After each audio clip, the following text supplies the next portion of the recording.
Fala, galerinha, beleza? Beleza? Vamos meter bronca nessa parte de tabela periódica? Vamos, tabela periódica. Então chama a vinheta e bora lá. Simbora.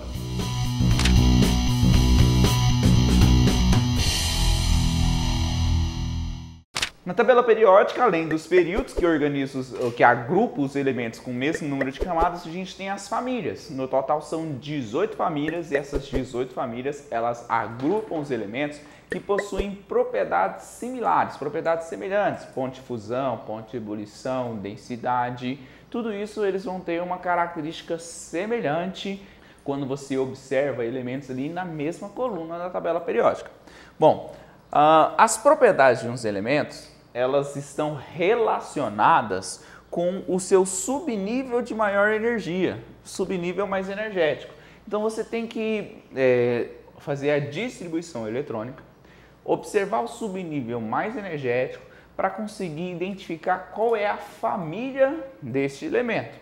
Bom, a tabela periódica ela é dividida em 4 blocos. Como a gente já estudou ali atrás, a gente sabe que existem 4 subníveis diferentes. Existe o subnível S, o subnível P, o subnível D e o subnível F.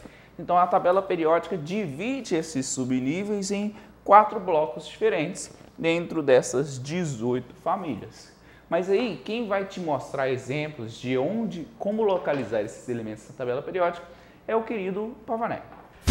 Então, galerinha, como a gente já explicou na última aula sobre os períodos, agora a gente vai falar um pouquinho sobre as colunas, sobre os grupos ou então chamadas de famílias. Por que relaciona o nome família? Porque assim como você obteve algumas características do seu papai ou da sua mamãe, ou você se parece com o seu irmãozinho ou com a sua irmãzinha, em alguns aspectos, pode ser físico, ou então pode ser de uma natureza emocional, você também encontra semelhanças na tabela periódica. Esses elementos são separados em famílias justamente por terem propriedades semelhantes. Essas propriedades semelhantes se encontram no seu subnível mais energético, principalmente.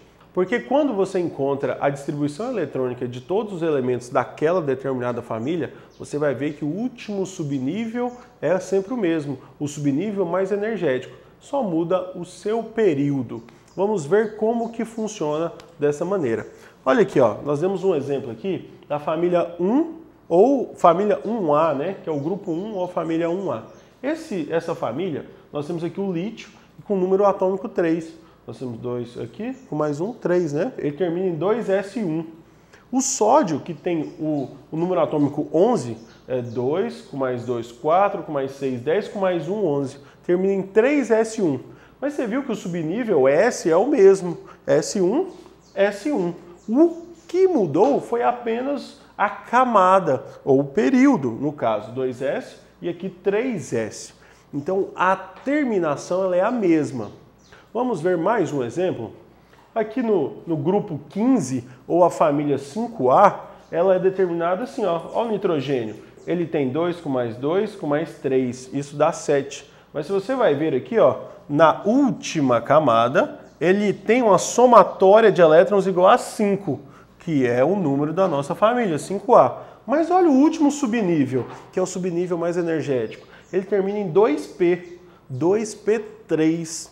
Enquanto aqui, ó, a gente vai ver um exemplo do fósforo, que tem 15 elétrons, a gente vai ver 2 com mais 2 com mais 6, 10, com mais 2, 12, com mais 3, 15.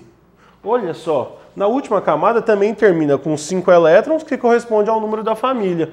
E o último subnível é o P3. Só que nesse caso aqui é o 3P3. Esse 3 aqui significa que é a camada, que é o período.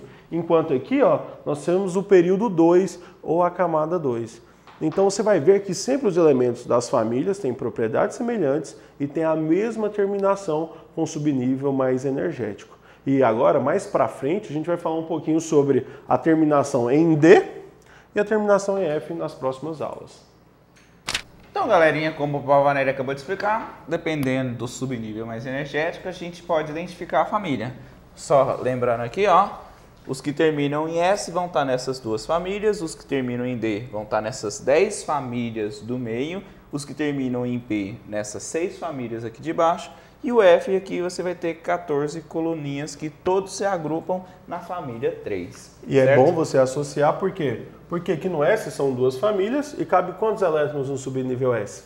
2. Então, aqui no P são 6 famílias, então são 6 elétrons no subnível P. Aqui no D são 10 famílias, então são 10 elétrons. Famílias. E aqui são 14 em cada uma, então são 14 elétrons. Isso já adianta uma associação para a gente. Então você já sabe quantas colunas S, quantas colunas P, quantas colunas D você pode ter na tabela periódica, justamente pelo número máximo de elétrons que pode ter em cada um desses subníveis. Tranquilo, né? Tranquilo. Na próxima aula a gente vai falar melhor sobre como localizar exatamente o elemento na tabela periódica de acordo com os períodos e famílias. Beleza, hora do print.